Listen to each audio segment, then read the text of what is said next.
Greetings. It's another week. Hola. Lovely time in the city, the big city of Rock Hill, That's South right. Carolina. Excuse me. Poor guy. Today we're going to talk about investing with family and friends, and we will get to it right after this.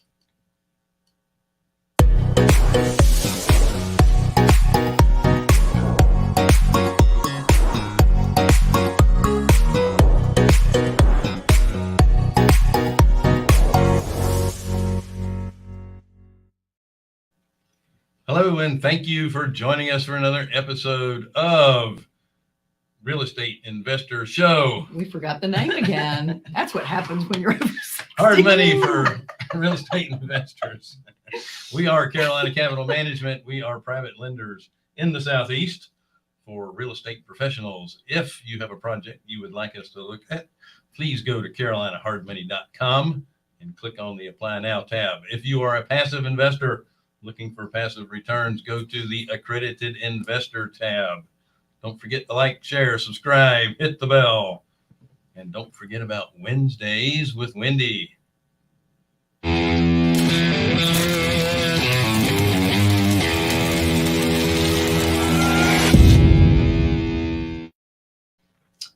So every Wednesday, Wendy gives up 30 minutes of her time to folks that would like to have a real estate conversation.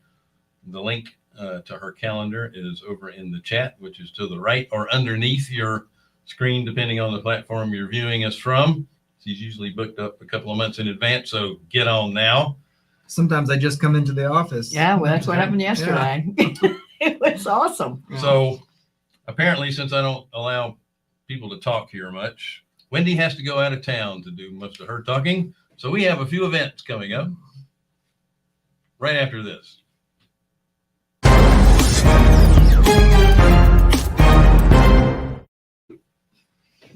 Well, that was quick. Yeah. It's short and sweet. So where is it? Where are you going? What are you doing? Where's Waldo? Or where's Wendy? That should be it, right? Mm-hmm. So I think the first one is actually this Saturday. Invest Her. Love that name. That's a great name. HER. It really, really is. Is that how you Invest spell her? Yeah, that's right. Thank you, And it's in That's the only Winston-Salem. word I can spell. Yeah. I feel That's confident questionable. spelling that one on the TV. Yeah. It's going to be this. They're actually having the event this Friday and Saturday, which is what's the weekend? This 29th and 30th. Yeah. It'd be this weekend. or maybe it's the Yeah. following weekend. 29th and 30th is this weekend. Halloween is on Monday. Oh, Correct. gosh, you know what? I forget the days. I think it is the following We weekend. really prepare for these shows. I have to look at my calendar. I'm sorry, but anyway, it's going to be really good. It's for Invest Her. It's for the chicks, but the guys can show up too because you'll be able to learn great stuff, and that's going to be in Thank you. Winston-Salem. Are you pointing that at me personally? Yeah, and then the next one is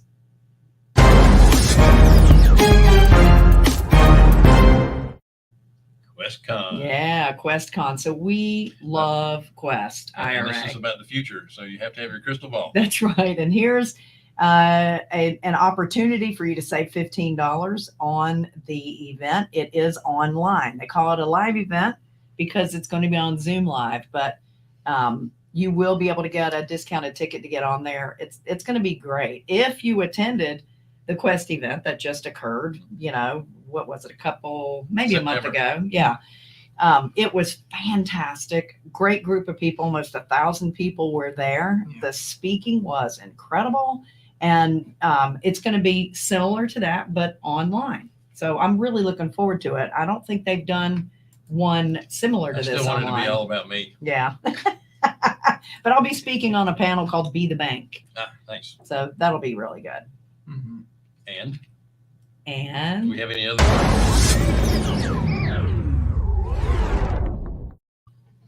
oh yeah, I forgot about that one too. Yeah. Upstate Korea, the millionaire. The Upstate Korea is that's upstate. That's the Greenville Spartanburg Real Estate Investor Association meeting, and they do this millionaire panel. But they invited me to be on it anyway, and it's really just talking about how you got started. What's the worst thing that ever happened, and how'd you get out of it. So it's good stories about scars, which I always think is really excellent. Yeah. And then there might Bring your be own another one. healthcare. Yeah. Is there another? Nope, don't think so. Nothing that we have online. Bill, it's back to your show. Yeah, Yay. I do have a couple more, but Okay, we'll talk go about ahead. those later. I don't remember the exact. You didn't remember the ones we had listed. I know. Oh, I'm speaking at the Raleigh Real Estate Investor Association TRIA in January, and I'm really excited about that too. I think that's the 23rd of January. All right, sweet. So there's a lot going on in the fall and almost early winter. Well, now's the time to Right. learn, get networking, make sure you understand what's going on because it changes week to week. I want right? to I want to rescue a word that I think fell off a little bit after a couple of years ago. In these unprecedented times, it's really good to plug yourself into local REIAs and masterminds and people who are in real estate. I was kind of hoping we had gotten rid of that for a while. But it is coming back. Okay, a little bit of breaking news next.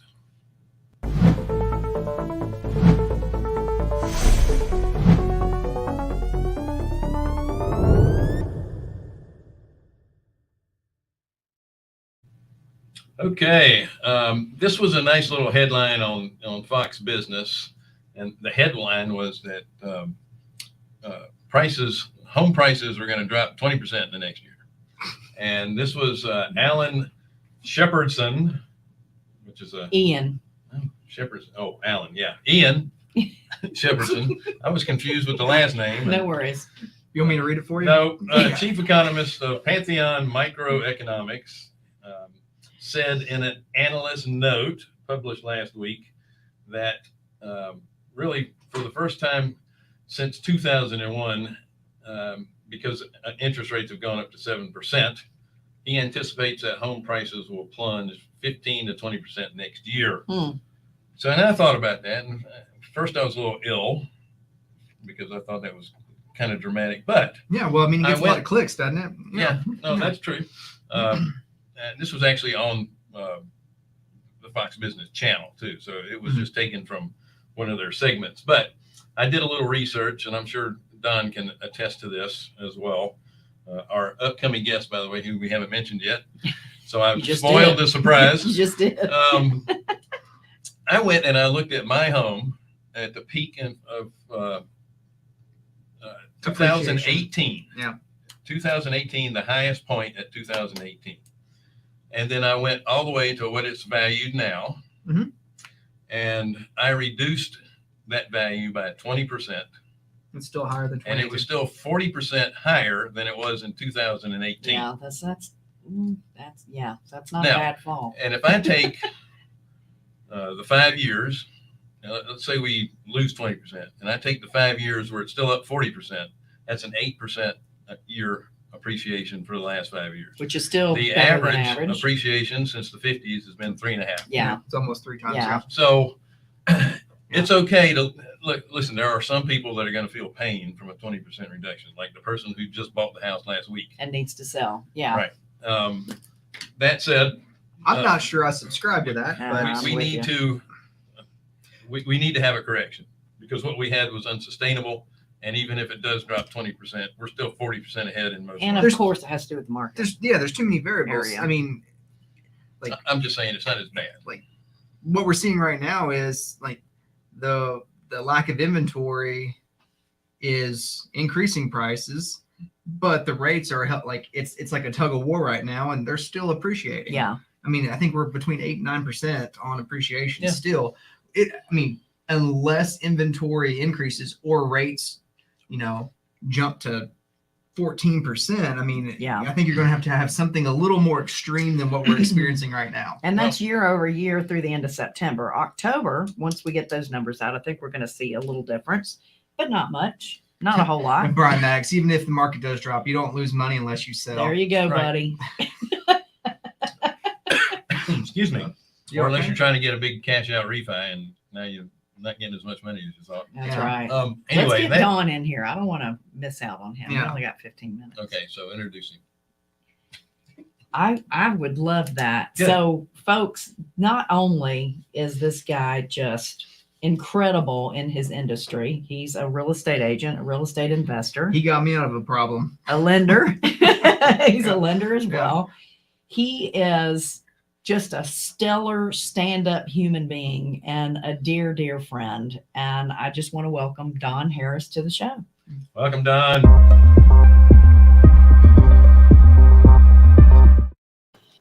Hi guys, good to join you. Yeah, you had your own intro video.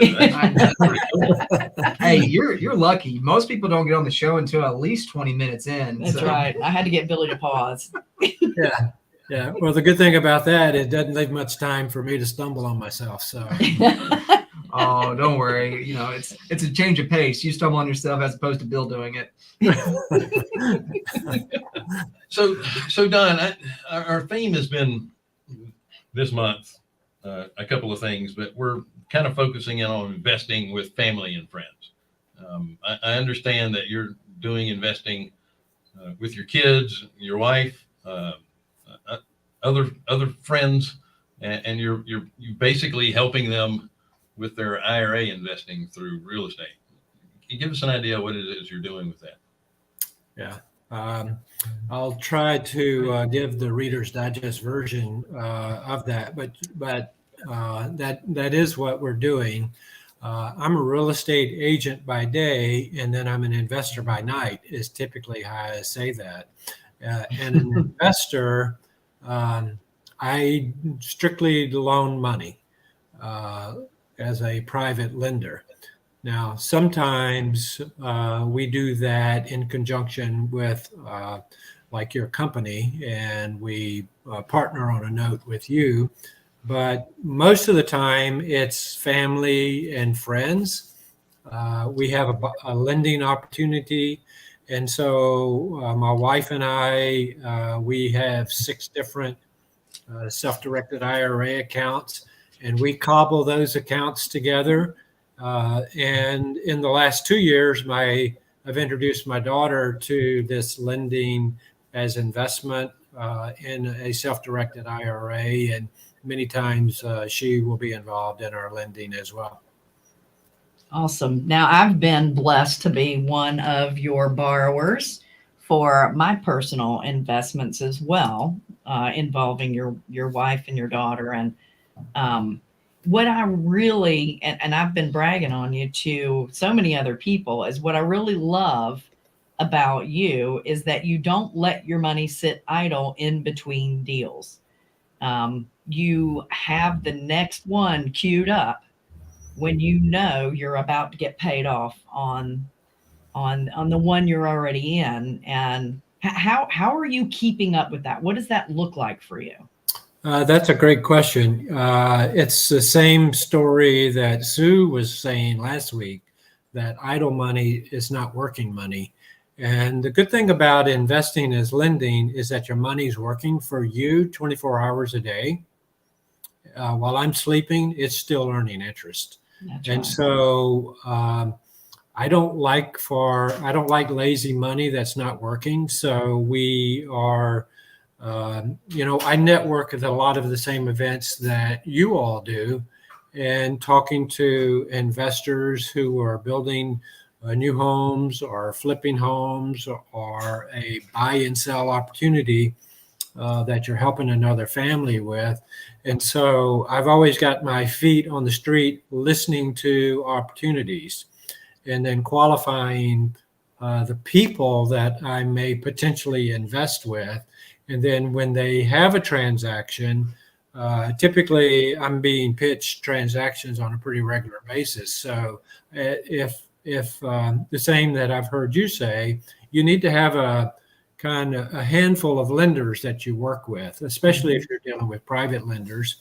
And then you can use Carolina Capital Management as well, to where you always have access to capital if you're the borrower, if you're the investor. Because if you come to me with a transaction opportunity, I may be 100% loaned out at this particular time. Mm-hmm. Like you said, I try to be, but I also anticipate when a note's going to be paid off, and that's when I start having more conversations with people who are about to close on a deal. And so we just try to time it close to when money's in the self-directed IRA and when money needs meets opportunity. So, there are so many people that want to do what you're doing, but they have a great fear of, how do I really qualify not only the deal, but the person that I'm lending to? What are some of the things that make you say no? No skin in the game. And I would say no experience, but you can overcome lack of experience with skin in the game. Hmm. So if someone's willing to risk a whole lot more than what they're asking me to do, then and the numbers, the metrics of the transaction work, then we can consider that transaction. But it's mostly the character of the folks that you're doing business with. Yeah. Awesome. That's something that's still important to us with the size of the fund that we're dealing with, the number of borrowers that we're dealing with.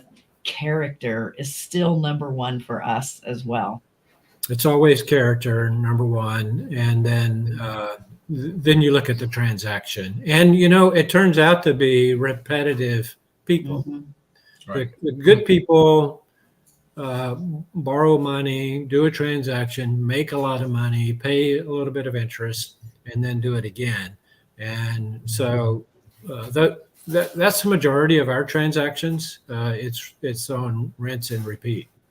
And So then have you, go ahead. here's something else though. When if I don't personally generate a transaction or an opportunity, then I've gone to Carolina Capital Management and asked if you guys have any notes that you would sell, the whole note or part of a note.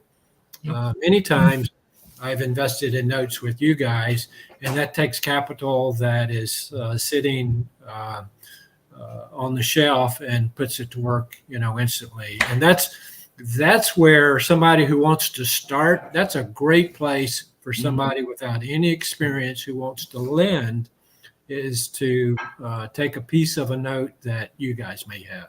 Awesome. Thank you for mentioning that. We love doing that. That's Jonathan works on that hard. Yeah. And just pointing out one thing, it's you mentioned it, idle money, and like when you can buy notes or have deals, like you can hold out and try to get that perfect situation where you think you're going to get 12, 14%, or you can put your money to work. Now, if you wait 3 months to find that situation, you might find it. That's 3 months of idle money that you weren't making anything. So your 14% isn't 14.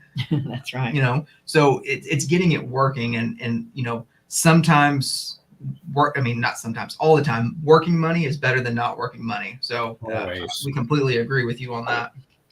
And if I can, and what a new investor who's just opened a self-directed IRA, they don't have the experience in lending. They don't know how to qualify a deal yet. They don't know how to qualify a buyer yet. They don't know how to do the paperwork yet. They don't know how to collect the money. They don't know how to even fund the transaction. And so you guys are a good entry ramp into someone who wants to get into that space. Awesome. I have one more question for you, and then I'll let other people talk. I am really curious about how you handle any loans that you've done on your own like that. People are afraid, what happens if I have to take it back? What happens if I lose money? Has that happened to you, and how did you handle it? You're starting to sound like my wife now. Donna and I are tight. Yeah. You know Donna real well. Actually, we don't do a transaction a loan unless we do talk about it, and that's always the question. Well, what if they don't pay? A properly underwritten loan, if it doesn't pay and you end up getting the property back, either through them deeding it back to you or through a foreclosure action, you should come out whole or okay. And yes, I've had multiple transactions that have gone backwards over the years, and some of those we've made money on, some we've broke even, and some we've lost on. And with all types of investing, you cannot be willing to make the gain if you're not willing to take some of the loss. And you just have to be right most of the time. You're not going to be right all the time. And you mitigate your risk by not putting all of your eggs in one basket. You spread the risk among as many transactions as you can. And, your underwriting is probably along the same lines as mine. We're looking to be into an investment at no more than 65 or 70% of its after repair value. So if you do get a property back, then you still should be in the property back of what its actual value is. Now, when you say you've lost money in some deals, can you give us kind of a round percentage of what that investment might have been that you lost? I mean, you lose it in the stock market, it's bye-bye forever. You Right. lose it on real estate. What is a common percentage on something that you may have lost funds on? The most we lost on one was probably 40%. And it was we just got duped by a repeat person, however. Wow. But we got duped by this person, and yet, you learn from it and you moved on from there. Another one early in my lending experience, very early on, one of the very first people that we loaned money to, we ended up getting the property back, but the real problem with the transaction was our paperwork was bad. We got a bad note from our attorney that closed the transaction, and actually collected on their insurance, malpractice insurance, for part of the shortage. And so that's the one we broke even on. So from then I hired John Heyer to write a note for me for what we were attempting to accomplish. And at that point in time, I was doing equity participation loans. And I remember asking John about that at a conference 10 or 12 years ago.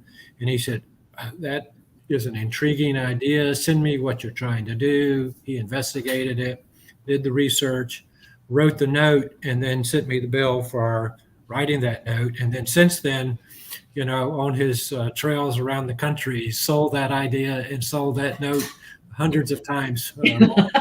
You didn't make any money off those transactions, though, I did you? didn't No get commissions. the residual check. But I did well enough on the notes that we participated in over the years. We've built houses with builders around Charlotte, with equity participation notes.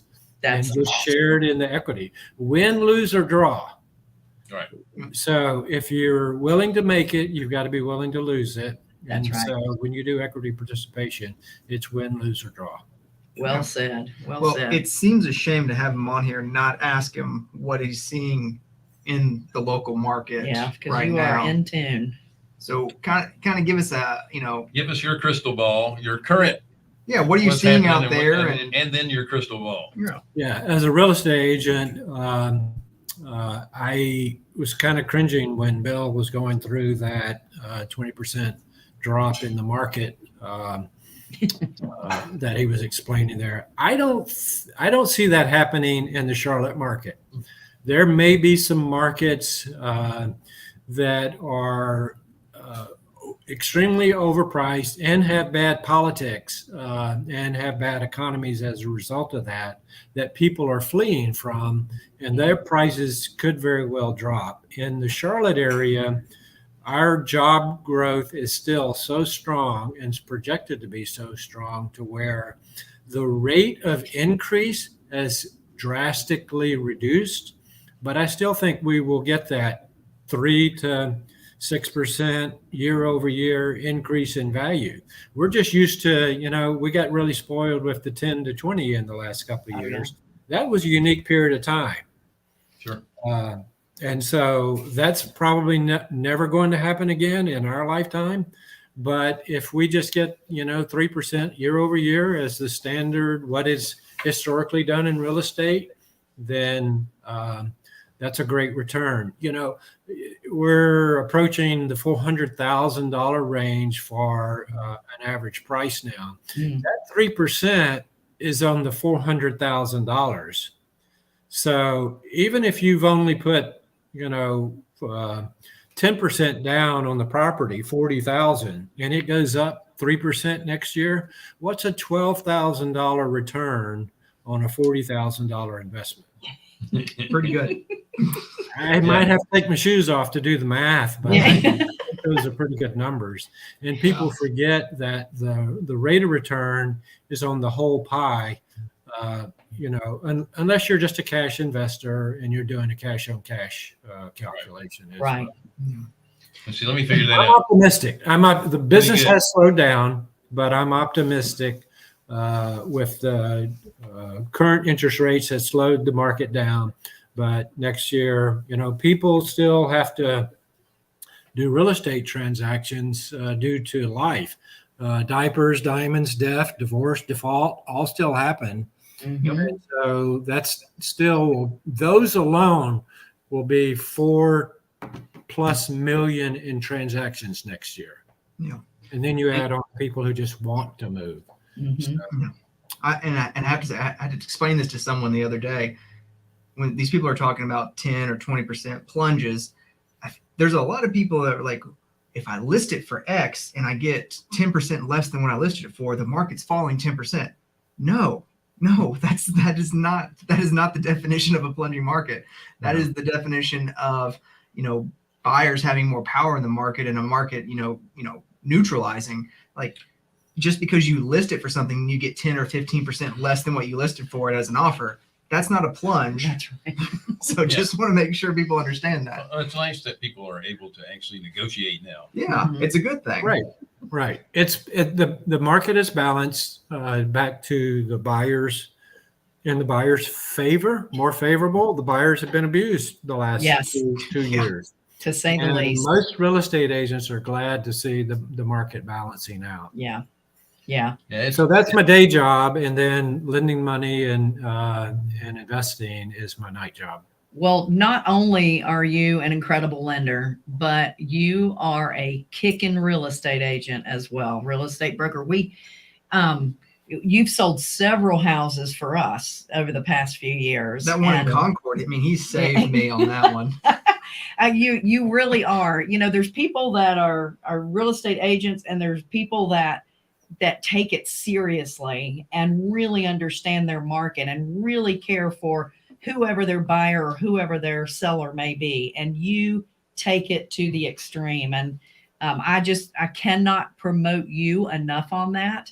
So folks, if you do South Carolina now too, or just the North Carolina? Yeah, no, I do You do both states. So, there's his email address, Don Harris at myjamesonhomes.com. It's we he's the bomb. We can't recommend more because we use him. Yeah. Thank you very much. Well, see, this is another benefit of market slowdown. There's been a lot of part-time realtors getting into the market when it was really big. Yeah. And it has, unfortunately, they're not as experienced and they've made some mistakes, and it gives realtors a bad name. And when the market slows down, that's when the professionals are still there. That's right.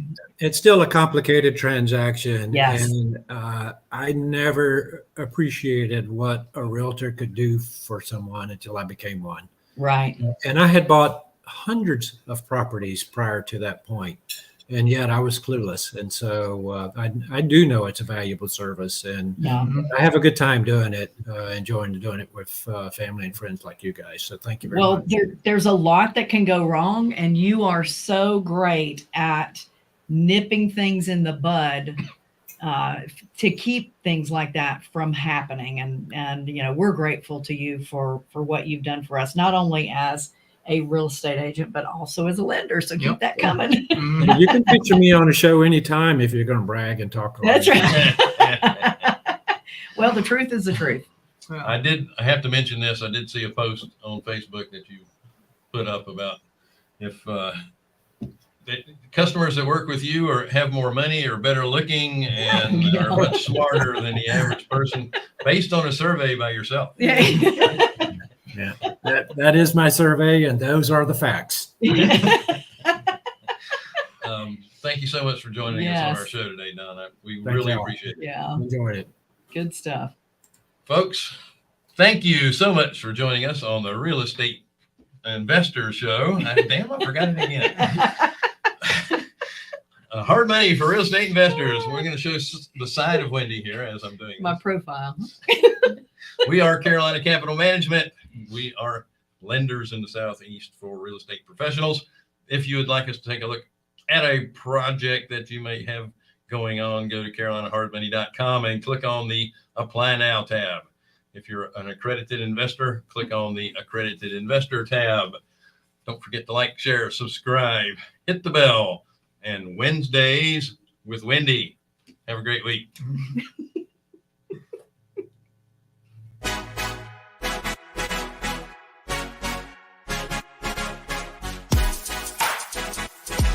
Hey.